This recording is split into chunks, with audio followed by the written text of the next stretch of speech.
बच्चों, मैं Gautam Kumar, chemistry faculty, Bharadwaj cadet classes. हमने लास्ट टॉपिक खत्म किया था टॉटोमेरिज्म, स्ट्रक्चरल आइसोमेरिज्म का सारा टॉपिक हमारा खत्म हो चुका है। अब हम स्टीरियो आइसोमेरिज्म करते हैं स्टार्ट। चलो देखिए, स्टीरियो आइसोमेरिज्म स्टार्ट करने के पहले चलो मैं स्टीरियो आइसोमेरिज्म है क्या। स्टीरियो आइसोमेरिज्म में होता क्या है कि कंपाउंड्स के, दो या उससे ज्यादा कंपाउंड्स के मॉलिक्यूलर फॉर्मूला सेम होता है, स्ट्रक्चरल फॉर्मूला भी सेम होता है, लेकिन जो ग्रुप्स का अरेंजमेंट होता है स्पेस में वो डिफरेंट होता है। उसके बेसिस पर जो आइसोमेरिज्म होती है उसको हम लोग स्टीरियो आइसोमेरिज्म कहते हैं। तो ग्रुप्स के अरेंजमेंट के बेसिस पर हम जो करते हैं तो दो तरह का आइसोमेरिज्म होता है। तो स्टीरियो आइसोमेरिज्म में हम लिखते हैं ये दो तरह का है। पहला है ज्योमेट्रिकल आइसोमेरिज्म और दूसरा है ऑप्टिकल आइसोमेरिज्म। तो हम पहले ज्योमेट्रिकल आइसोमेरिज्म स्टार्ट करते हैं। तो ये दो टाइप है, इसमें हम पहले ज्योमेट्रिकल आइसोमेरिज्म स्टार्ट कर लेते हैं। एक्चुअल में ज्योमेट्रिकल आइसोमेरिज्म होता क्या है, तो बेसिकली ऑर्गेनिक कंपाउंड के लिए जब आते हैं हम लोग, तो उसमें होता है कि जब कार्बन से कार्बन के बीच में डबल बॉन्ड हो, तो क्या होता है कि एक कार्बन को अगर आप पकड़ो, ये कार्बन से कार्बन के बीच में अगर डबल बॉन्ड है, हम इसमें क्या करते हैं, एक कार्बन को पकड़ लेते हैं और दूसरे कार्बन को इसके सराउंडिंग में अगर रोटेट करते हैं, तो रोटेट करने पर ये फ्रीली रोटेट नहीं कर पाता है। जबकि अगर हम क्या करते हैं, कार्बन कार्बन के बीच में अगर सिंगल बॉन्ड लगाते हैं और एक कार्बन को पकड़ लेते हैं और दूसरे को रोटेट कराते हैं, तो रोटेट होता है। इसको आप क्या कर सकते हैं, एग्जांपल से समझ सकते हैं कि कैसे रोटेट होता है, कैसे नहीं होता है। दो कोई भी गोल चीज ले लो, आलू ले लो, क्या नाम है, टोमेटो ले लो, कुछ भी ले लो। क्या करोगे, एक टोमेटो में एक तरफ जो होता है आप एक किल लगा दो और दूसरे तरफ जो होता है दूसरे टोमेटो में लगा दो। एक टोमेटो को ऐसे पकड़ लो और दूसरे को घुमाओ तो ये फ्रीली घूमेगा। जब एक बॉन्ड से जुड़ा हुआ रहता है तो फ्रीली घूमता है। और जब इसी को क्या करते हैं, टोमेटो को हम दो बॉन्ड से इसे अटैच कर देते हैं, दो किल से जोड़ देते हैं दोनों को, अब तब एक को ऐसे पकड़ लेते हैं, दूसरे को घुमाते हैं, तो ये कंप्लीटली नहीं घूमता है, फ्रीली नहीं घूमता। ये थोड़ी दूर घूमेगा, घूमने के बाद इसे टूट जाएगा, टमाटर फट जाएगा। तो फिर क्या होगा यहां पर कि कार्बन से कार्बन के बीच में जब डबल बॉन्ड होता है तो कहता है फ्रीली रोटेशन नहीं कर पाता है, लेकिन जब कार्बन से कार्बन सिंगल बॉन्ड होता है तो फ्रीली रोटेशन करता है। तो जब फ्री रोटेशन करता है तो उसके वजह से एक अलग तरह का आइसोमेरिज्म होता है, और जब फ्री रोटेशन नहीं करता है तो उसकी वजह से एक अलग तरह का आइसोमेरिज्म होता है। हम अभी करने जा रहे हैं ज्योमेट्रिकल आइसोमेरिज्म।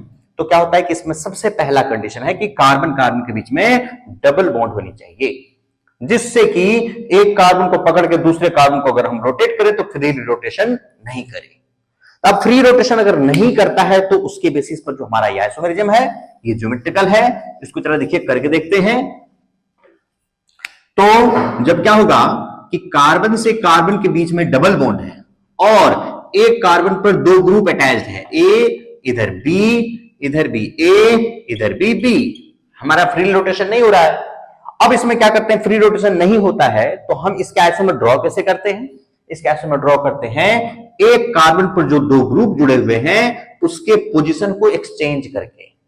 जैसे अभी ए के रिस्पेक्ट में ये ए जो होता है, अगर इसको अटैच कर दो तो ये लगभग 90 का एंगल बना रहा है। In the same way B के ऊपर बी जो होता है 90 का एंगल बना रहा है।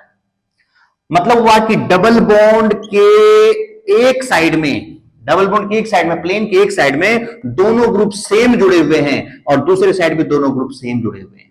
तो जब ये दोनों ग्रुप सेम जुड़ा हुआ होता है तो इसको एक फॉर्म कहते हैं हम लोग, इसको हम लोग कहते हैं सिस फॉर्म। और जब एक कार्बन पर जो दो ग्रुप जुड़े हुए हैं उसको अगर हम इंटरचेंज कर दें तो ये बन जाएगा ट्रांसफॉर्म।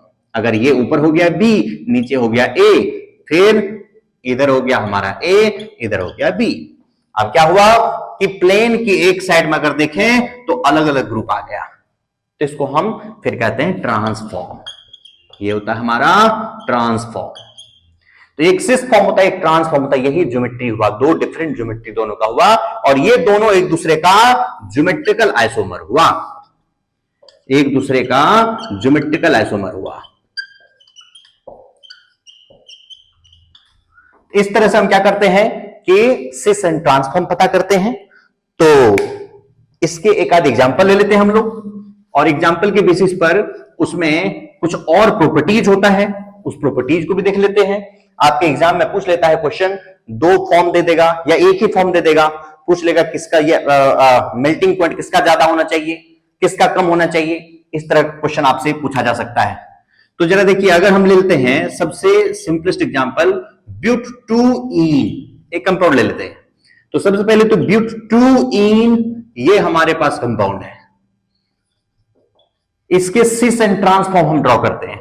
तो देखिए कार्बन कार्बन के बीच में डबल बॉन्ड, इधर हो गया हमारा CH3, इधर हो गया हमारा H, इधर हो गया हमारा CH3, इधर हो गया हमारा H, ये हमारा हो गया सिस फॉर्म। और हम इसमें क्या करते हैं, इसके ग्रुप्स को इंटरचेंज कर देते हैं। एक कार्बन को जो दो ग्रुप है उसको इंटरचेंज कर दिया हमने, और इंटरचेंज करने के बाद हमारा आ गया ये ट्रांसफॉर्म, ये हो गया ट्रांसफॉर्म।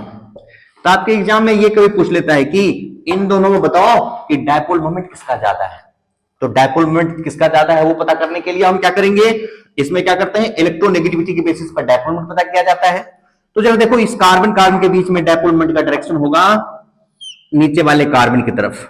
क्यों होगा इस कार्बन की तरफ? Because of higher electronegativity of this carbon, since this carbon is sp2 hybridized and this carbon is sp3 hybridized. sp2 hybridized carbon is more electronegative in comparison to sp3 hybridized carbon atom. इसलिए क्या होगा कि हम इसको ज्यादा electron negative मानेंगे और electron का शिफ्टिंग इस डायरेक्शन में होगा और डायपोल मोमेंट का डायरेक्शन इसी डायरेक्शन में करेंगे। इन द सेम वे दूसरे वाले का अगर करते हैं तो इसका भी इसी डायरेक्शन में होगा, और फिर हाइड्रोजन कार्बन का इसी तरफ होगा, ये इसका इस तरफ होगा, लेकिन इसका डायपोल मोमेंट इसके बराबर नहीं होगा। तो कुल मिलाकर के अगर लेंगे तो इन दोनों का जो रिजल्टेंट होगा वो डाउनवर्ड डायरेक्शन में होगा, और इन दो का रिजल्टेंट जो होगा वो ऊपर की तरफ होगा। लेकिन क्या होगा कि इन दोनों का रिजल्टेंट जो होगा वो ज्यादा होगा इन कंपैरिजन टू इसके रिजल्टेंट से, इसलिए इसके अंदर में डायपोल मोमेंट होगा, कुछ ना कुछ होगा। मैग्नीट्यूड हमें नहीं पता, लेकिन इसमें कुछ ना कुछ डायपोल मोमेंट होगा। लेकिन इस वाले में अगर करते हैं हम तो इसके डायपोल मोमेंट का डायरेक्शन इस तरफ और इसका जो है इसका जस्ट उल्टा इस तरफ। ये दोनों एक ही डायरेक्शन में हो गए तो दोनों का कैंसिल हो गया। फिर इसका भी इसका इस कार्बन की तरफ और इसका इस कार्बन की तरफ जाकर के ये भी सेम डायरेक्शन में हो गया, तो ये भी क्या हो गया, कैंसिल हो गया। तो अगर पूछा जाए कि डायपोल मोमेंट इन दोनों में किसका ज्यादा है, तो डायपोल मोमेंट इन दोनों में इसका ज्यादा है। Mu of cis form is greater than mu of trans form. ठीक है, तो ये हमारा डायपोल मोमेंट हो गया। अब हम इसी तरह से दूसरे प्रॉपर्टी को करते हैं। तो क्या होता है कि इसमें मेल्टिंग पॉइंट हो जाता है, बॉइलिंग पॉइंट हो जाता है, ये आपसे पूछ लेता है कि किसका ज्यादा होगा। फिर तो जरा देखिए, डायपोल मोमेंट सिस फॉर्म का ज्यादा है ट्रांसफॉर्म के कंपैरिजन में, और डायपोल मोमेंट के वजह से मॉलिक्यूल में इंटरमॉलिक्यूलर फोर्स डेवलप होता है। जब दो कंपाउंड को आप कंपैरिजन करते हैं, एक का डायपोल मोमेंट ज्यादा हो दूसरे का कम हो, तो डायपोल मोमेंट ज्यादा होने से मॉलिक्यूल के इंटरमॉलिक्यूलर फोर्स स्ट्रांग हो जाता है। इसका मतलब क्या होगा कि जिसका डायपोल मोमेंट ज्यादा है उसका इंटरमॉलिक्यूलर फोर्स स्ट्रॉन्गर रहेगा, और जिसका इंटरमॉलिक्यूलर फोर्स स्ट्रॉन्गर रहेगा उसका बॉइलिंग पॉइंट ज्यादा होगा। इसका मतलब क्या होगा कि बॉइलिंग पॉइंट अगर देखा जाए तो फिर किसका ज्यादा है, जो होता है सिस फॉर्म का ज्यादा होगा इन कंपैरिजन टू ट्रांसफॉर्म। इस तरह से फिर मेल्टिंग पॉइंट होता है। मेल्टिंग पॉइंट क्या होता है, मॉलिक्यूल के सिमेट्री पर डिपेंड करता है। सिमेट्री का मतलब क्या कि कितना बेटर तरीके से सिमेट्रिकल अरेंजमेंट है उसका। जितना सिमेट्रिकल अरेंजमेंट होगा, जितना सुटेबल वे में अरेंजमेंट होगा, जितना कम इरेगुलर होगा, उतनी ही ज्यादा उसका मेल्टिंग पॉइंट होगा। क्यों? क्योंकि जितने सिमेट्रिकल अरेंजमेंट होता है उतने ही आसानी से वो अपने क्रिस्टल के अंदर में फिट रहता है। उसका पार्टिकल उतनी ही आसानी से उसके क्रिस्टल के अंदर में फिट रहता है, उतने ही बेटर तरीके से फिट रहता है। अगर बहुत ही अच्छे तरीके से कोई पार्टिकल अपने क्रिस्टल में फिट है और उसको आप वहां से हटाना चाहते हैं, तो हटाने के लिए आपको हाई अमाउंट ऑफ एनर्जी की जरूरत पड़ेगी, और वही जितनी ज्यादा आप एनर्जी देंगे उतना ज्यादा उसका मेल्टिंग पॉइंट हो जाएगा। इसका मतलब क्या होगा कि इन दोनों में सिमेट्री किसकी ज्यादा अच्छी है, तो ट्रांसफॉर्म की सिमेट्री ज्यादा अच्छी है, क्योंकि एकदम सिमेट्रिकल अरेंजमेंट है, एक लाइन की तरह ये अरेंजमेंट है इसका। इस वजह से क्या होगा, मेल्टिंग पॉइंट ट्रांसफॉर्म का ज्यादा होगा in comparison to cis form. तो ये चीज हमारा एक छोटा छोटा प्रॉपर्टीज है ये ज्योमेट्रिकल अरेंजमेंट, ज्योमेट्रिकल आइसोमेरिज्म के लिए। इसके बाद आपको आ जाता है कि इसके अलावे ये सिस एंड ट्रांसफॉर्म हुआ, इसमें और भी कई सारे फॉर्म हैं, वो भी आपको करने हैं, वो भी पूछा जाता है। तो जरा ये देखिए कि ये सिस एंड ट्रांस फॉर्म हो गया। अब आता है E and Z form. E and Z form ये भी सिस एंड ट्रांस फॉर्म की तरह है। इसको समझने के लिए, याद रखने के लिए, जेड जो होता है ये सिस फॉर्म की तरह होता है, इसको सिस फॉर्म आपकी तरह ट्रीट कर सकते हैं, और ई को आप ट्रांस फॉर्म की तरह ट्रीट कर सकते हैं। लेकिन ये ई एंड जेड फॉर्म होता कब है? ई एंड जेड फॉर्म तब होता है जब एक कार्बन कार्बन के बीच में डबल बॉन्ड हो और एक कार्बन पर जो दो ग्रुप जुड़े हुए हों वो अलग हों, और दूसरे कार्बन पर जो ग्रुप जुड़े हुए वो पहले वाले कार्बन से भी अलग हो। यहां पर मान लीजिए देते हैं हम Br और यहां पर डाल देते हैं हम आयोडीन। इस तरह से दोनों कार्बन पर जो चार ग्रुप्स जुड़े हुए हैं, चारों ग्रुप्स क्या है? डिफरेंट है। ऐसे केसेज में आप क्या कर सकते हैं? सिस एंड ट्रांस पता नहीं कर सकते, आप सिस एंड ट्रांस फॉर्म नहीं कह सकते। सिस एंड ट्रांस फॉर्म कहने के लिए क्या होगा कि एक प्लेन के ऊपर या नीचे किसी तरफ जो होना चाहिए, दो ग्रुप सेम होने चाहिए। यानी कि प्लेन के नीचे दो ग्रुप सेम, प्लेन के ऊपर दो ग्रुप सेम। यहां पर प्लेन के नीचे भी अलग है, प्लेन के ऊपर भी अलग है। इस तरह से चारों ग्रुप अलग अलग हो गया। तो ऐसे केस में क्या होता है? सिस एंड ट्रांस को हटा करके ई एंड जेड फॉर्म किया जाता है। कैसे? एक कार्बन पर जो दो ग्रुप जुड़ा हुआ है, इन दो ग्रुप्स की हम सीनियरिटी ऑर्डर देखते हैं। सीनियरिटी ऑर्डर कैसे देखते हैं हम लोग? On the basis of atomic number. Fluorine का एटॉमिक नंबर होता है 9 और क्लोरीन का एटॉमिक नंबर होता है 17। तो इन दोनों में सीनियर ग्रुप वो हुआ जिसका एटॉमिक नंबर ज्यादा है। तो क्लोरीन हो गया हमारा सीनियर ग्रुप इस जगह पर, और फ्लोरीन हो गया junior group. In the same वे दूसरे कार्बन पर जो दो ग्रुप जुड़े हुए हैं, इसकी सीनियरिटी देखनी है। आयोडीन का एटॉमिक नंबर होता है 53 और ब्रोमीन का एटॉमिक नंबर होता है 35। इन दोनों में सीनियर कौन हो गया? नीचे वाला, ऊपर वाला हो गया जूनियर। अब क्या होता है कि डबल बॉन्ड के एक साइड में जो दो ग्रुप जुड़े हुए होते हैं उसकी सीनियरिटी अगर इक्वल है, मतलब ये भी सीनियर ये भी सीनियर, तो ये किसके तरह हुआ? सिस फॉर्म की तरह हुआ। और सिस फॉर्म को हम कौन सा आइसोमर कहते हैं? इस जगह पर जेड आइसोमर कहते हैं। तो this one is here Z isomer. In the same वे अब हम क्या करेंगे? एक कार्बन पर जो दो ग्रुप है उसको इंटरचेंज कर लेंगे हम। आप इस कार्बन पर इंटरचेंज कर सकते हैं, आपकी मर्जी हो तो इस कार्बन पर भी इंटरचेंज कर सकते हैं, किसी भी कार्बन पर कर सकते हैं आप इंटरचेंज। हम क्या करते हैं? अगर मान लो राइट वाले पे इंटरचेंज कर देते हैं, कार्बन कार्बन के बीच में डबल बॉन्ड, इधर Cl को हमने ऊपर कर दिया और इधर हमने फ्लोरीन को कर दिया, इसको एज इट इज रखा हमने Br, और ये हो गया जी आयोडीन। अब इन दोनों में सीनियर ग्रुप कौन सा हो गया?